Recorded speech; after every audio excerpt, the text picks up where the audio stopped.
Thank you for not scrolling past this video. It has always been a dream of mine to share a stage in front of a group of people. It hopes to inspire others. And for once, here I am, standing in front of you living that dream. My entire life I had always wanted to write a book. And for those of you who don't know me, my name is Ernest Maine. I grew up in foster care at a very early age. To me, I felt abandoned by the people who normally say they love you. But that is what shaped my entire belief system, that I had no one to turn to and nowhere to go to fully feel safe. From that point on, at such a very young age, I have tried so desperately navigating the entire world by myself. I slipped on and off into what people call disassociation. For damn near 2 decades, I had no idea how I even survived. I also had no idea of my early diagnosis. But eventually everything came to light. I spent almost 10 years in the military. I started at Fort Knox, and I absolutely loved it there. But I never really realized that all I did was heighten what was already wrong. On 3 separate occasions in my life, I had this calling to write a book. At first, I believed that I would write about foster care and what it was like growing up in the system. Once I started, I couldn't finish. I felt it wasn't right. My heart told me it wasn't time. The second time was about failed relationships in foster care, but then again, my heart told me this wasn't right. The third attempt actually started while I was overseas. In my free time, I figured it would be about foster care, failed relationships, and finally, finding a family through the military. For once, I finally found a place I felt like I belonged. But naturally, like most attempts though, the timing didn't feel right. Over time, I kept asking myself and everyone around me, what is wrong with me? I begged myself so many times. It wasn't until I finally sat and had time with myself that I reached out for help. With each downfall I faced, I learned small, certain things. I extracted so many meanings behind all of those feelings. But like normal, I would dust myself off and try again, eventually repeating the same patterns. I spent 3 years with my therapist. He couldn't believe how I taught myself to actually be able to describe in detail almost everything of how I was feeling, where that feeling came from, or why it was happening to me. I couldn't even believe it myself, or where I even picked up these skills. But the craziest thing happened though. It wasn't until I was sitting there bored one day that my therapist told me I should look into psychology classes, so I did. He couldn't believe that for nearly 2 decades I had navigated through life like this. He was astonished that even through my military career, I had suffered mentally.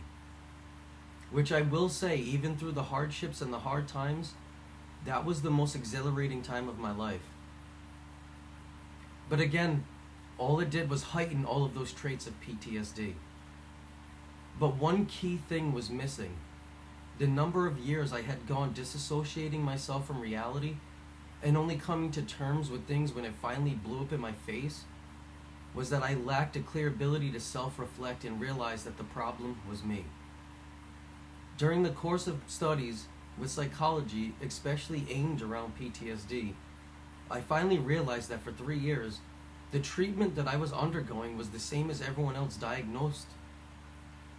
For me, I was excited. I finally realized how mentally blocked I was in life. Not because I finally understood what was wrong, but because for once, it gave me a foundation to finally build off of. Finally, I had answers. I had a real reason to write. A place of containment that we unconsciously search for. My entire life, I was too busy putting into everything around me, feeling that urge every day to keep fighting. From a kid, I made myself believe I had to go to war. All I did was fight. I always had to stay busy. I thought people will only love you the more that you do. The more I can do, the more I can power through every single thing in my life, that finally one day I'll be home. But I had to realize I was always home. I needed to start actually practicing being present in reality. I had to try to actually work through the things that even most of veterans see.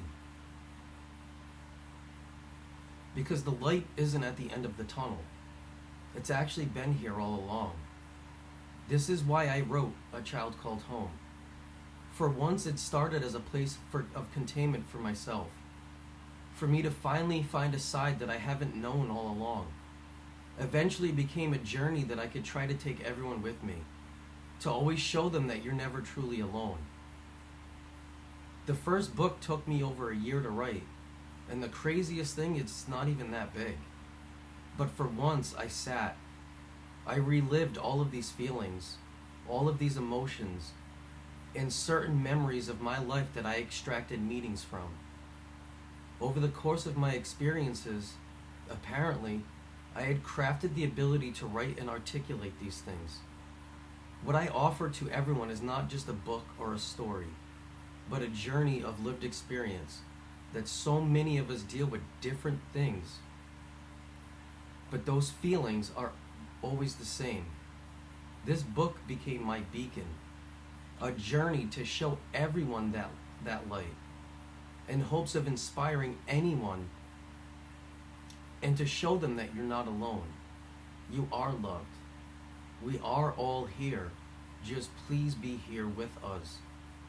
And that everything you put your mind to is literally standing in front of you.